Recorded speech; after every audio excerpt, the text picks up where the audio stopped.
What's up, guys? It's John with National Sports Entertainment. And now that this WWE style game has ended, I have a chance to go into a nice deep dive on our recap. I I wanted to go live for the Chiefs Jets game, which of course would have been great in hindsight. Uh, obviously seeing things live, you can kind of see when things are going on. So this game was pretty insane. I'd imagine there's a lot of people, people that think it's real that took the cover and they're not very happy. Obviously, we're kind of immune to it because we know these things happen. So, again, I think they're going to continue the trend that Wilson will not win as long as he's the quarterback. Uh, Chiefs, again, National China Day, figured they would win, but of course, the important play was the cover.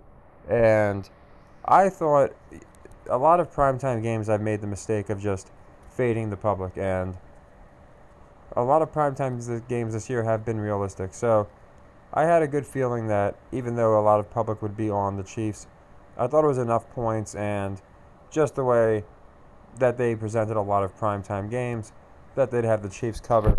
Obviously, and again, we pick knowing it's scripted, so it's not an excuse that can be made. But just what a sell job, obviously, by Pat Mahomes. Now you can argue, okay, that at the very end when he kneeled the ball, that was or didn't he ran out of bounds, whatever he did at the 1 yard line, that technically was the correct call. But then we all know how many times we saw the Rams rush on the field to get a field goal for no reason. We've seen teams up where the other team has timeouts and could actually come back and win, and then the guy scores anyway. We see stuff like this all the time. So it could just be they're saying Mahomes is that much smarter. But again, going up 2 scores, yeah, you leave that possibility of a score. But of course, that wasn't going to happen with the time left and everything else. Again, it was just for the cover. If you notice afterwards, he did a very interesting celebration.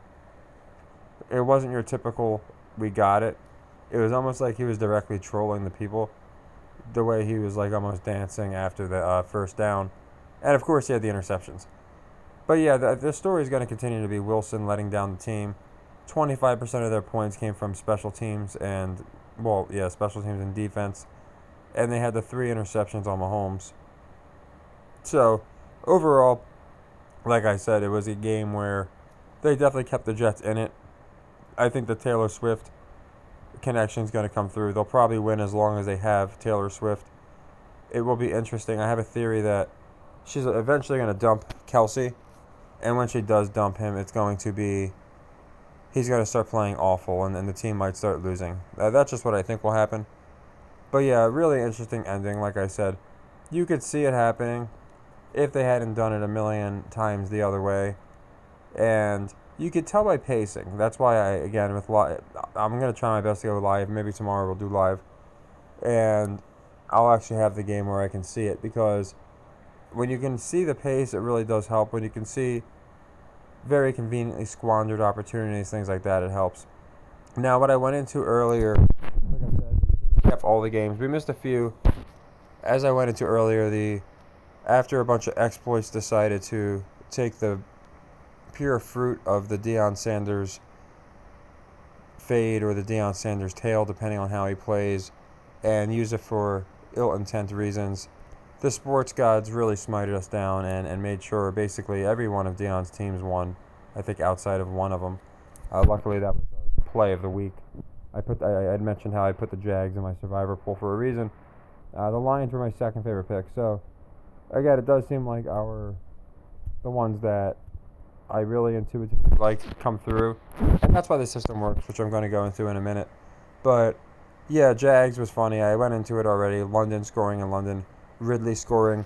I had made a joke in jest about how Calvin Ridley would score, not because it was his rivalry game, but because it was a Toy Story game, and I think Trevor looks more like one of those like AI toys, so I liked that. But RC, CR, I thought of RC car, and then I thought of CR score, and they have things like that happen. But anyway, like I said, typically this would be a bloodbath of a week, and it wasn't a winning week. It wasn't a good week.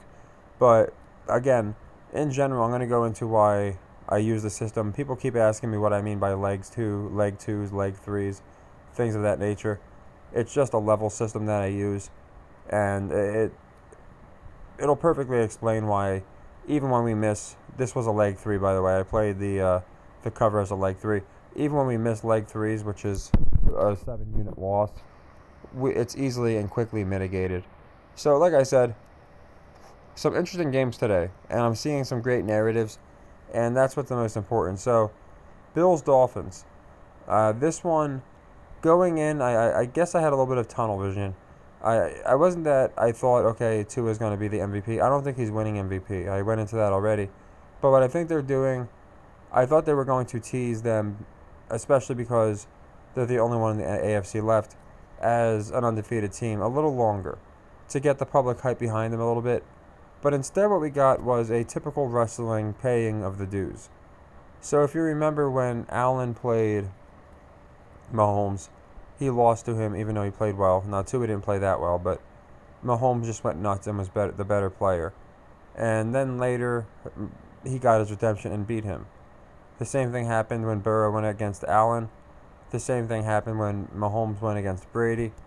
So here we have it could be for the next 10 years, divisional rivalry with two quarterbacks with with pretty darn marketable teams that are obviously going to be pushed. So looking at it, it makes sense that Tua has to climb that Josh Allen mountain. People have explained to me, because I've been to myself, how they're continuing a lot of streaks this year. Winning streaks and losing streaks. This was another streak. I thought it would be an outlier. But again, I think they're going to show that essentially they're using the word kryptonite a lot. So basically, I found that one to be very interesting. And they're clearly trying, like each week I've noticed a different team's blowing someone out, and then the next week they're barely winning. The Cowboys would be an exception because they were all blowouts except the one time they lost. And of course they lost to the Cardinals. So it's like they're getting people on. It's trying to really spread out the field. I feel like make it where so many teams feel appealing, and nobody's pounding on, a team that's probably going to win it all, like the Niners, like I think. But anyway, like I said, we played every game this week. I don't do that all weeks. This week I did because we did well in college, and I said, you know what, I like most of these plays. What's funny is some that I liked a lot. I liked the Browns a lot. Obviously, again, not going to make excuses. Didn't expect the Watson thing, but even with that, the spread didn't move too much, so I did like the Browns. And Saints was more of like a 50-50 pick. And I liked the Raiders. I thought they were going to get the upset. Now, the two I didn't like, and I played them, and I was like, I'm going to play these, but I don't know, were the Rams, who almost blew it, but they did get it done. And again, the Rams, it's National Chinese Independence Day. Both the Rams, who have the Chinese connection, they're the one team who is marketed in China. And the Chiefs, and I suppose the 49ers, because they're the two red and yellow teams that have red and yellow in their jerseys. And then obviously the Rams have the connection. All those teams won. So I find that interesting. There's no other just red and yellow teams. And then I think it's just going to continue at that pace where on national days, especially one like this, we're going to see that. So, like I said, for the most part, we got the Rams, which is nice. We got the Titans, which we almost never get. And the Chargers, history repeats itself. Whoever I take with the Chargers, the opposite happens. It's been like this for years. I'm sure you guys all have that team. It just seems to happen a lot. But yeah, Chiefs-Jets, very interesting game, very funny game. Again, Mahomes at the end with a little bit of the tipping of the cap, basically, to the people that he knows, obviously. Don't forget, this didn't just screw people that took the -8, -8.5.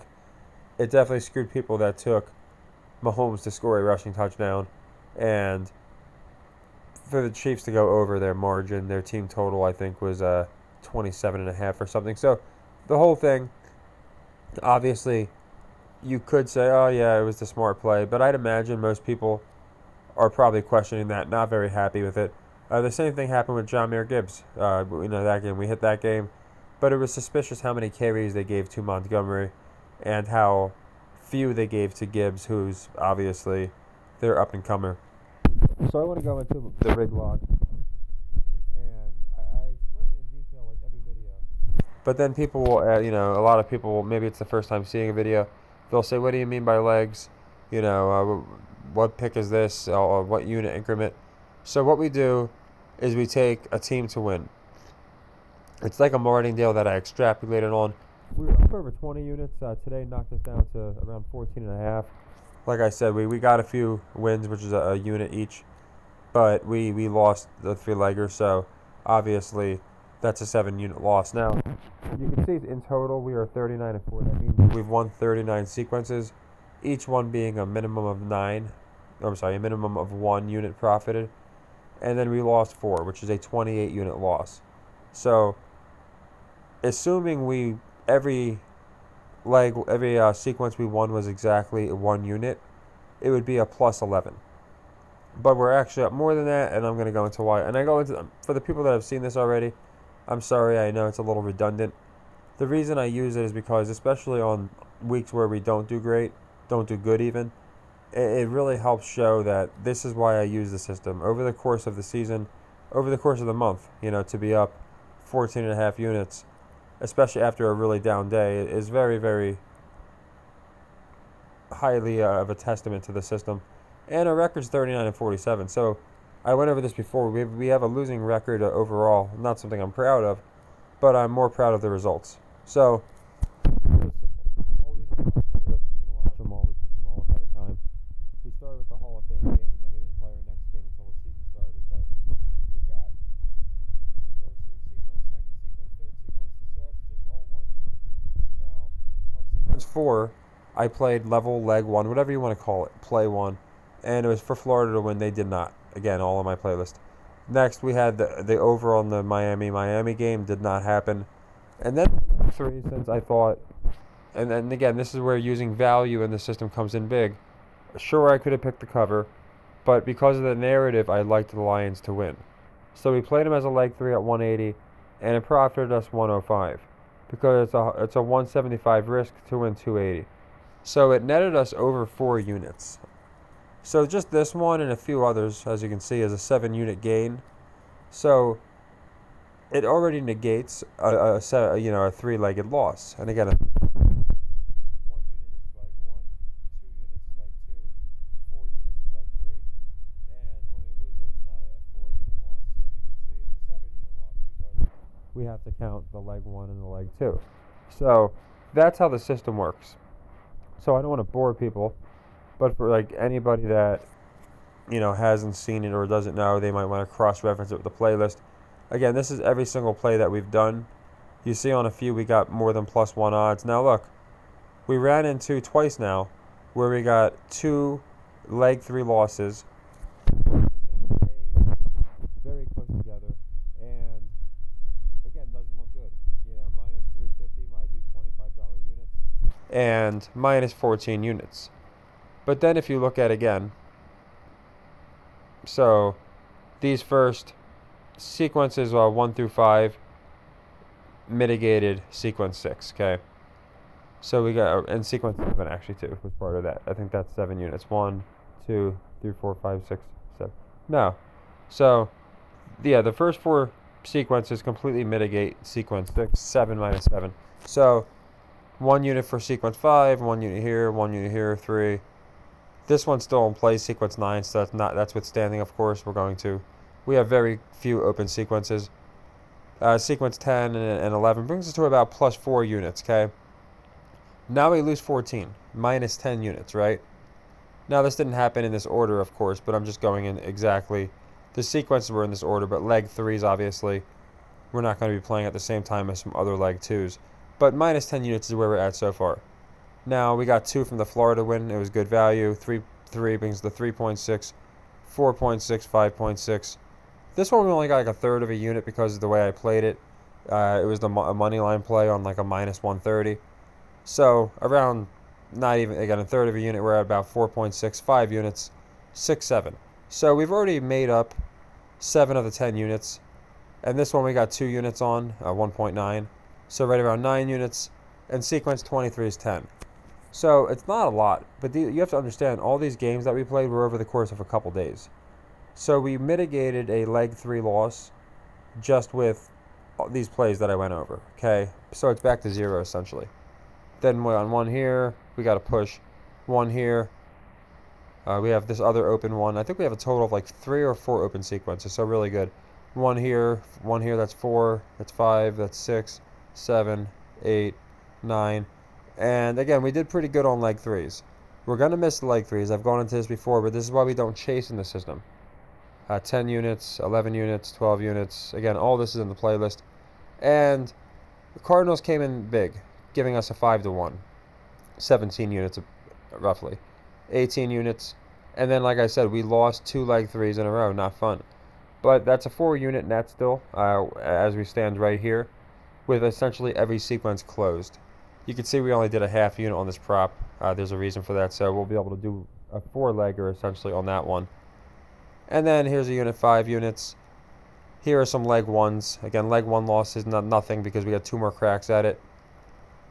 Another unit, so that's 7, 8 units, 9 units, 10, 11.5, and we had hit a live one, so I guess 11.5 is the exact count. Again, this doesn't count anybody that took live action and profit. It doesn't count our. I do this separately. I do a lot of picks.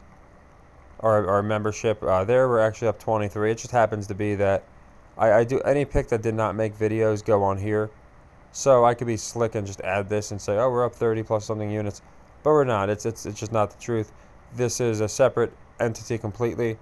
And again, I use the same logic for all of our picks. But it's just showing how many picks that, again, have been done. And you can see we are closing out at such a better ratio than 7-1, which is what we need. And we're getting a lot of plus odds. Again, leg 3s happen. You know, we got this one didn't happen. Then here we got a 6-unit profit on a college money line that I found late and posted. So anyway, bare minimum, people tailing that aren't on the Buy Me a Coffee, up around 12 units. And again, after a really rough day. So I bring this up because there's a reason I made the rig log this way. There's a reason I made the system this way. And there's a reason that I continuously go to this, because I understand if someone is like, yeah, right, who can guarantee a system that's been winning for a year? Well, we can. And the best way to go into it is after we had 2 leg 3 losses in the same day. That's a 14-unit loss, 350 if you're doing $25 units. Yet being up 11, so we'll just say 10 even. And obviously you're doing very well. If you do $25 units, it's 250. So it's a 10x with a losing record. And it's because the metrics are important, getting good value is important, and just understanding not to chase. So I talk about chasing. Let's say hypothetically I said, you know what, I'm feeling tilted. The Dolphins let me down. Let's go leg 4 Chiefs. That's a smart play, right? We're going to get it all back. Well, guess what? Now we just lose another 7 units. And coming back from 15 units it's another 8 units. Coming back from 15 units would not be salvageable. It would not be mitigable in any way. And I'm going to go into it in 1 second. Again, this number aspect is so important because people do parlays and then things of that nature, and they get really frustrated. And I try and explain, it's like stocks, it's just understanding the numbers will bear out in the end now, assuming you know what you're doing with stocks. But anyway, if I had decided to make the Chiefs a leg 4, right now, instead of being up 11, 12 units, we're down an additional 8. We're barely in the green. So that's the difference it makes. Now you could say, yeah, but if we won it, we would be upset. We wouldn't be down those 7 units. Sure. But it's not worth the risk. And even if you have an unlimited bankroll, books have.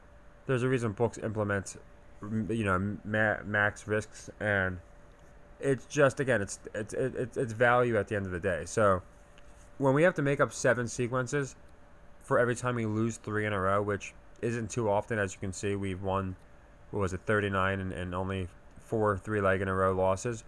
But if we can do that, I'm going to take that way more often than I'm going to take having to make up 15. Again, assuming they're all 1 units. As you can see, some of our profits are more than 1 unit, but I think you get my gist. So that's why this is so important. That's why I literally put every pick out there ahead of time, after the fact, and put it in the playlist. Because, you know, you'll feel for the first time watching a video, and they'll say, like, oh yeah, well, there's no way, you know, you can guarantee profits. It would have been done already. And my response is, we did it. We did it last year. We have yet to not do it. And I just think it's because I haven't seen a handicapper yet use very important metrics. And again, I've gone into why we've done so good with college. It's all metrics. And when we're using just the idea that the numbers are going to bear out in the end, hitting at a 33% clip will cut it. People forget the fact that if you're picking just straight up not using the system, you better hit 60% or better, or you're not going to profit. Do you realize that how hard that is with the way Vegas juices? It's almost an impossibility. This system, or one like it, I'm not saying my system's perfect, and it's one that I extrapolated from a guy that cross-referenced it for 6 years with baseball, and it worked.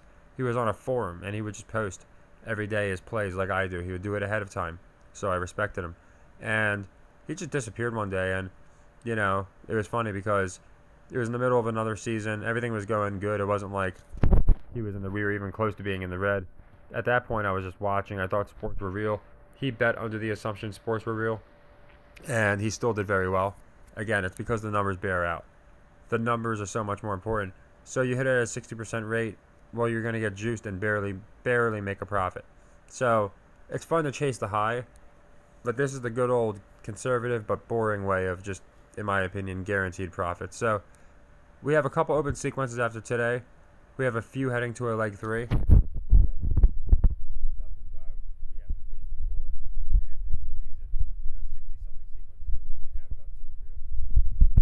You know, if we keep opening new ones and not finishing out the ones, whether they win or lose, you know, like we got the Jags, we got the Lions, we closed them out, but we missed the Jets, obviously, with that ridiculous Mahomes sell, and we missed the Finns. Well, we're closing out the sequences, so we're not going to run into an issue where on a given day we might lose 35 units because we have 5 leg 3s open. So there's a reason I do it the way I do, and as you can see, we're just in the gist of closing leg 2s, which again gives us 2 cracks at it. We can get plus value on a lot of them, so really good. Now, I wanted to go into the Dion, obviously. So I brought this up before, and I wasn't kidding. I do think we were smited by the sports gods. I think we were jinxed. You know, Jake the Jinx over here stealing our ideas, and then it turns to complete shit. You know, probably not much new for him, but we have definitely figured out a commonality with Deion Sanders. It's like an onion. It definitely goes deeper than just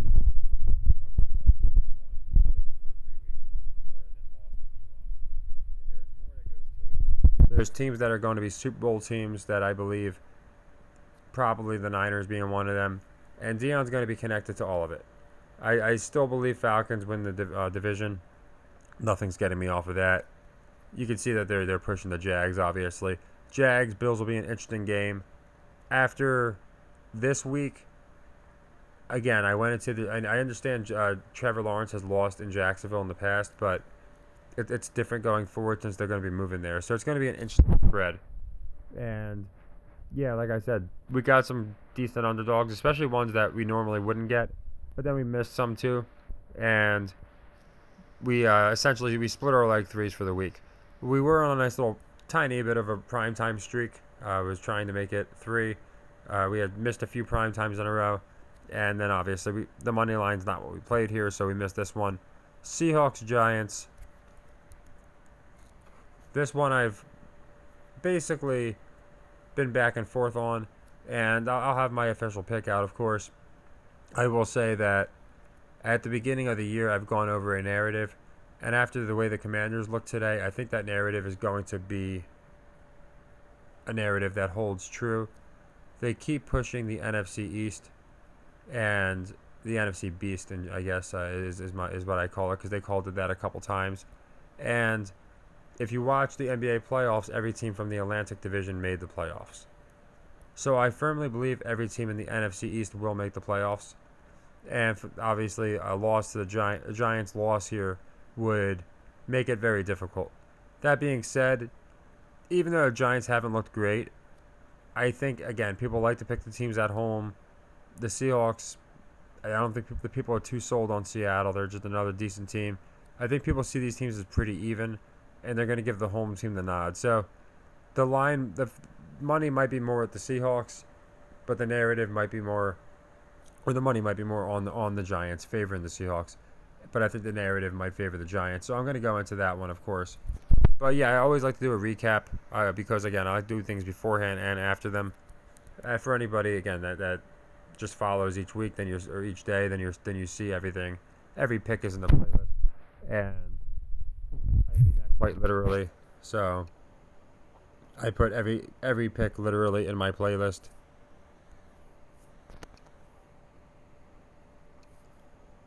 And if anybody's like, okay, well, let's see if these picks were made, you can literally go to this game one game. Every single pick in the rig log is in this playlist, and I did it that way for a reason, and all the way to our latest one. So, I do that because then it's impossible for somebody to not be sure if we actually made as much as we said we did, if what games we picked, and because at the end of the year, I stand by my record. So like when I say things like the Lions are making the playoffs, the Vikings are going to get one of the last picks. Again, it's all documented. It's not like I'm waiting and then I could play both sides. There's so many people that do that. They say you're only fooling yourself when you do things like that because you are. You're just trying to make yourself feel smart. And my goal is not to do that. My goal is to admit, okay, we were wrong on this game, but we're over the target here. And over the long term, we'll see how we do. I thought, again, by week 3, 4, we'd start seeing some narratives, and I think we really are. The one narrative, obviously, for the Jets. And a thing I thought interesting about this Jets game, they had the defense basically saying they were frustrated with the coach and Zach Wilson. That's been a talking point. And while Zach Wilson played good, the defense got 3 interceptions. They played a heck of a game. They got a safety. They gave Zach opportunities. He missed some throws he should have made, and he took some sacks he shouldn't have taken. And the Chiefs they won as a result. So they're definitely going to keep pushing this. Basically, I think it's going to be like a mutiny. Like, we want anybody but Zach. And then I have a feeling, again, they're going to win their first game when he doesn't start. I guarantee it. He's not starting the rest of the year because they're teasing Aaron Rodgers. Now, they did have him improve, but even that was like, here, he's improving. He's learning how to throw basic routes, and it still wasn't enough. So they might just continue rolling with him like the Bears did with Grossman, only they were winning. But I have a feeling he's going to be benched pretty soon because they want to divide. The defense is carrying the team. They're getting upset. Now Garrett Wilson's getting upset because he is getting wide open, and Zach can't find him. All these different things. So I think it's a really good narrative they'll be pushing. And like I said, keep your eye out for Swift and Kelsey, because if he crosses her, my prediction of the Chiefs missing the playoffs is coming true. I know that sounds pretty laughable right now, and I will say, not to walk it back, but last year I firmly had the Chiefs-Dolphins meeting up in the playoffs to get Hill versus Mahomes. But of course, and now you got Eli Apple in the mix. But of course, they had the whole Tua injury thing going.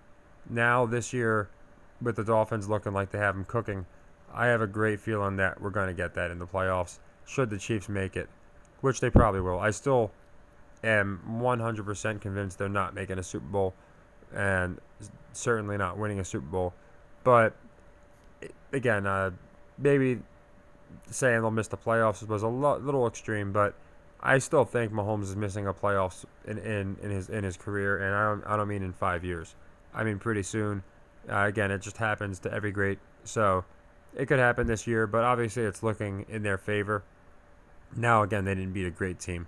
So when they start playing some tougher matchups, which comes later in the year, we'll see what happens. But yeah, the Hill Mahomes narrative is one that I think probably can't be passed up on.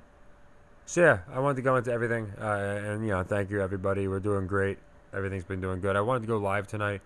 It's just my laptop's archaic and the sound wasn't connecting. Our last live video was good, and then about an hour and a half in, the sound just went out. So I got to get some new stuff, and we will be good there to go live. I like going live because we could kind of see sometimes by how a team's driving, how much clock they're wasting, if they're playing up tempo, if it's going to go over or under, and if a team's going to cover, and if a team has a chance at a comeback win. And it makes it easy because sometimes in a matter of 10 minutes you can profit. By that I mean you can put money on the Jets at like plus 500, and then next thing you know it's almost even, and you play the other side, and it's almost a guaranteed hedge. So we see that a lot too. So yeah, interesting day. Like I said, started off really good, obviously with the Jags win, and then finished off not so good with the Chiefs, especially because, again, we know we could have scored, but again, we're not going to use that as an excuse. We understand those are the types of things they do. So I didn't look into next week's matchups yet. I know that we have the two Dion favorites going against each other. That'll be a fun one to go into. A lot of these look like pretty good games. Giants Dolphins could be another interesting one. Now, after that beatdown, you might wonder why they're already minus 9.5 before we even saw what the Giants might do against the Seahawks. I find that interesting. And yeah, there's a few nice games here. Bears Commanders is a rematch from last year. They played on Thursday on Prime Video. Does anyone else find it odd that we have 4 connections of Prime now? We have Coach Prime, we have Prime Time, we have Prime Video, and for the Gematria guys, they always talk about the Prime numbers. So I find it really interesting. I think it means it can't be a coincidence that they use certain words and they use certain jargon. But yeah, let me know what you think. For the people that weren't sure at the system, or people that just wanted a recap to see where we stand, even with the losing record, even after a rough week.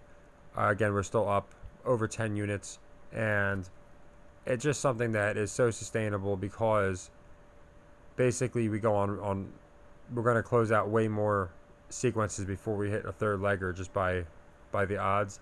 So every time there's like a 3-leg loss, we'll run it up. It's almost like Bitcoin is the best way I can describe it. It goes up, goes down a little bit, goes up more. That's essentially how it went last year. And it's because the other reason is the spread metric. I can start playing the spread metric next week more exclusively. Go look into the history of teams against the spread. Look at their record against the spread. Look at over-unders on the spread. Go back the last 20 years and tell me if you see any NFL teams that finished 5% or 95% on the spread. They always fit within a perfect percentage, which means we can just basically fade the spread. And I'll go into that too, but that's a guaranteed moneymaker, that one. I don't think it's a coincidence. I watched no college basketball, and that was where we hit like 65% last year. It's just betting the spreads and looking at teams that have not won against the spread yet. We have a few of them in the NFL, I think, and we have teams that haven't gone under yet, haven't gone over, etc. So we'll be picking them with some conviction going forward. But yeah, I think, again, overall we're doing good. Not a great day, but again, we're not going to hit every single game. I think we have a good read over a lot of the. I still think most of the division winners, if you didn't see my preseason playoff prediction, I actually did a more recent one. I did it after like week 2, I think. I think essentially everyone that I have making the playoffs will make the playoffs. I honestly do. Some might not look like it, like the Raiders, but you never know. Again, I think they're going to do some very interesting things with that team. And I think, like I said, for the NFC Beast is looking good, so that should be interesting. It has my eyes on the Giants for tomorrow, but we'll have to see what the spread's like. So good job to everybody that caught the props, especially because I parlayed. I did them separately, but I also played Jags win with London and Ridley both scoring, and that paid well. So anyone tailed props today, I actually picked pretty good props today. Usually I do terrible. So we did good on the props end. And on most of the narratives, a lot of these games were just beatdowns. But yeah, I think we're going to have just continue to, increase. And I think we're going to have a pretty good read on this game tomorrow. I'm going to go watch the Talking Heads. But I just have a feeling that, this Fulgham guy, he had the Chiefs game going under. It's like, why he loves the under, and it just went over. So I might fade whatever he says. This Fulgham guy whose bet involves the Giants. Well, of course it does. Who else? There's two teams playing. So, yeah, it's pretty interesting. Like, I don't know how his favorite Monday Night Football bet could not involve the Giants. I mean, it's just a stupid article to get people to click on it. But yeah, hopefully, like I said, you guys, if you didn't understand how the rig system worked, I know a lot of you do, but I've tried not to take too long just scrolling and going into each and every game, but I quite literally did it because I had a guy comment, and it's rare. It's very, very rare. It's one of these people that just constantly defends Jake and the other scoundrels, and with no credibility. But he's like, oh yeah, if this is a profitable system, then you wouldn't be sharing it. And A, it's like, no, I would be sharing it. Like, that's the whole reason. And B, I wanted to show anybody that was like, okay, that if you say you're up X amount of units with a losing record, I don't believe you. Well, those are all of the picks. And then I challenge anybody to find me a video where I don't have every one of those picks. If you look at if you watch the videos in the playlist, because I did it that way for a reason. I'm not going to be an "I told you so" guy. When we lose, we're going to say, okay, we were wrong on this narrative, but it looks like this is what they're pushing. And again, I just like letting the numbers bear out, where I don't have to watch these games. And we have been doing amazing since I started the system, thousands of plays in. So I think it's a testament to it, and I think we're going to continue to do well. I think we're going to be on a roll this coming week. Usually after a bad week, we have a really good one. So it's just a law of like flipping a coin, I guess. But I expect to have a really good week coming up, and I'll be going into the games. And I'll have NBA futures coming out soon too, because I'm not going to lie, with those trades, I think they're telling us exactly what's going to happen, and it's not going to be the Bucks. So take care, everybody, and happy earnings.